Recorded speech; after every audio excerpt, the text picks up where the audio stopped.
18 Marines yan. Wala ano ba? Wala na, Lods. Nakatakbo na.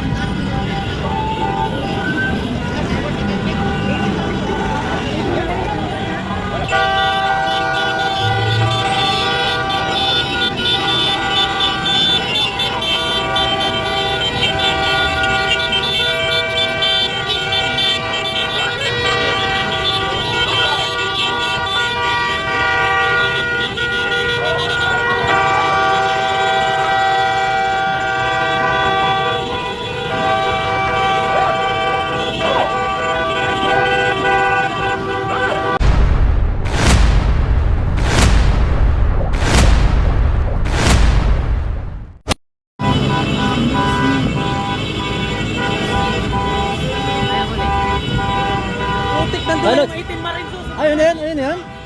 Hindi natin makakatawid agad eh. Tara, tawid tayo. Lods, tawid. Tawid. 18 Marines yan. Wala ano ba? Wala na, Lods. Nakatakbo na.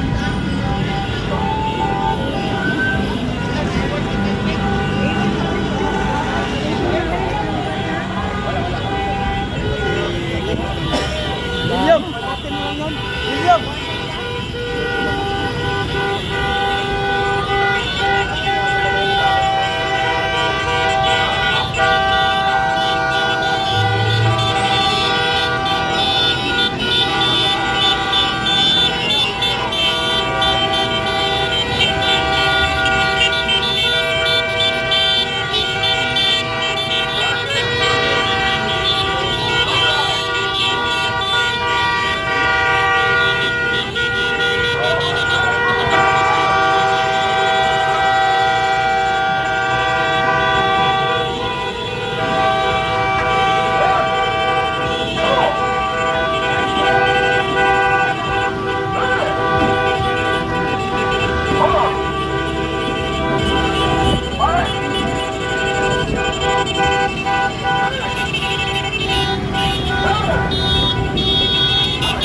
Guluhin niyo pa si Ruben Padilla.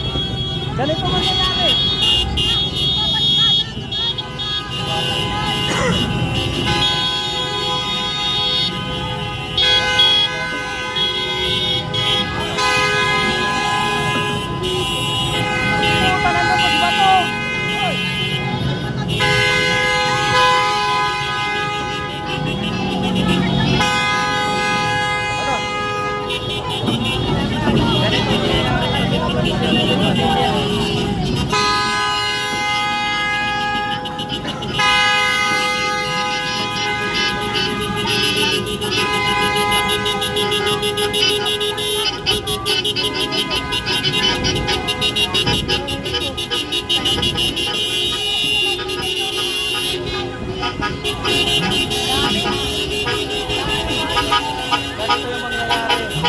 Ruben Padilla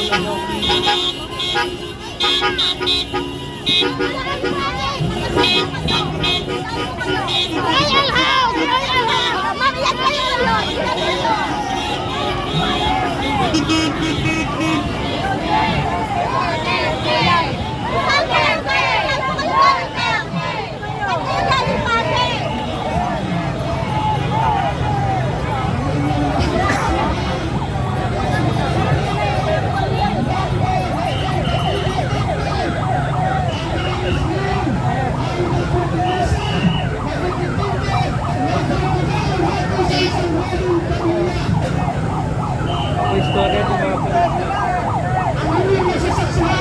ng mga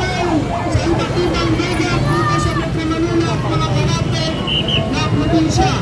Sila ay magpapakita ng malakas na suporta para sa ating Senado, para sa kanilang kapatid na si Senator Duterte! Dahil bilang Muslim, kami po ay malakas na naninindigan, kami ay malakas na sumusuporta at malakas na protection kay Senator Ruben Padilla.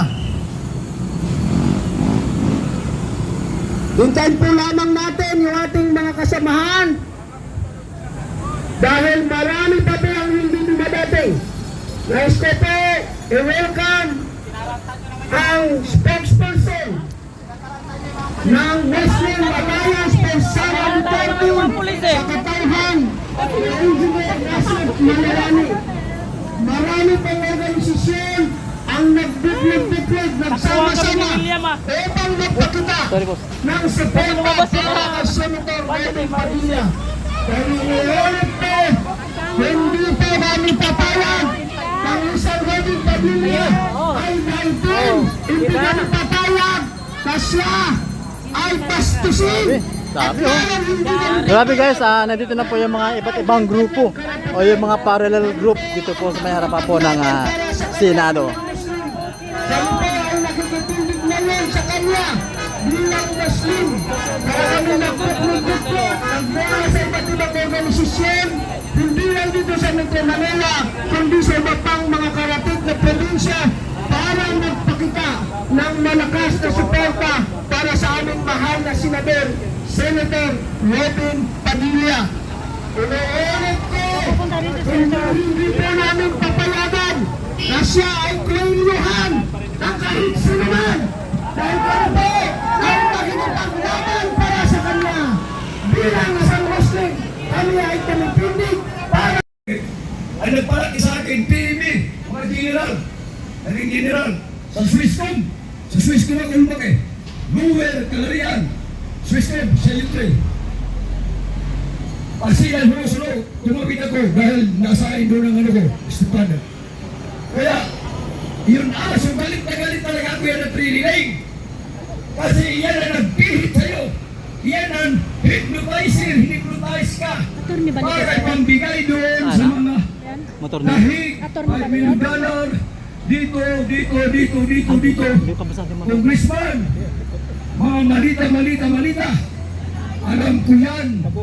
Alam ko yan, Bongbong. Huwag mo nang lokohin yung mga Pilipino. Nandito ako mga pisa ko. Ipakulong mo ako sa ICC. Sa pa din. Panayahan mo sinigong ako ni Palit. Pero gusto ko nga makulong ako. Oo. Pero hindi ako gagawa ng kasalanan. Nata sa kabila. Ako ni Palit doon sa ICC dahil mahal na mahal si Digong ng tao bayan. Pilipino. Throughout the Philippines, 90% na nagmamahal sa kanya. Ang hindi na nagmamahal kay Digong, mga Duterte, yung mga adik, ha? Yung mga hindi nagbabago. Ako, kriminal ako doon. Ang sabi ni Digong, umalis ka dito, pumunta ka ng probinsya, lumabas sa Maynila, doon ka magbagong buhay ka. Nagbagong buhay ako. Anong nabuhay ko? Ang mga anak ko, kauntal, kung naudi. Ha? Kaya, salamat, Tatay Digong. Siya. Bull, tunay kang awaray. Si Digong, bull niyan ng 1945 sa Unility. Ha? Lumuwas sa Davao. Mapagmahal si Tatay Digong. Pero ni Rodrigo Duterte, wala nang nahating ko na naging presidente. Throughout the world na. Inaraban ko. Kaya yung susunod na anak, lalo na si Sara, wala kayong kalaban-laban. Isin lang laban ninyo. Si Lini, si Risa, kahit sino. Kahit sa beauty contest. O beauty and brain contest, nalaban ko si Sara. Kahit sa suntukan boxing, nalaban yun. Si Sara. Ha? Iyon lang inano ko. Ano mo naman, nakaano ka pa ng kun-kun-kunas para magkagulo yung bansa. Ha? Ako, handa ako magpamilay. Ngayon, right now, palayain mo lang si Digong. Pupunta ko sa ano ko sa ICC. Palit. Kawawa naman yung matanda. 81 years old, hindi na makalakad. Hindi mo alam Bongbong Marcos ang kalagayan doon ng mga taga-ibang bansa ng mga ano yan, mga taga-white. Mga ano yan. Hindi yan nagmamahal ng mga Pilipino. Dapat, dito yan ikukulong, mayroong patas tayo na nasa hospital arrest. Ayun ang nagagalitan ko, number 1 ko nagagalitan ko. Kahit si Digong, isa akong leader, radio leader. Pag hindi ka umalis dito, talagang mawawala ka. Umalis ako. Umalis ako. Sa Davao. Kasi maganda ang hangarin niya. Salit, buong Pilipinas, Kristiyano sa Muslim, Luzon, Visayas, Mindanao, Pilipino, magkaisa tayo sa maayos na paraan sa pakiusap. Ha? Yung hindi na nag-aaway ang mga sundalo, ang mga Kristiyano sa Muslim, hindi na nag-aaway dito. Kawawa na tayo, tapos mag-aaway-aaway pa tayo. Kailangan makikiusap tayo, magdadala tayo kung nagdala ng kandila si Cory nung araw. Kahit anong dalhin natin sa atin, kaya wala naman tayong pera at bibili kandila. Kahit surok, susurok kami. Basta pupunuin namin Metro Manila Bumbon.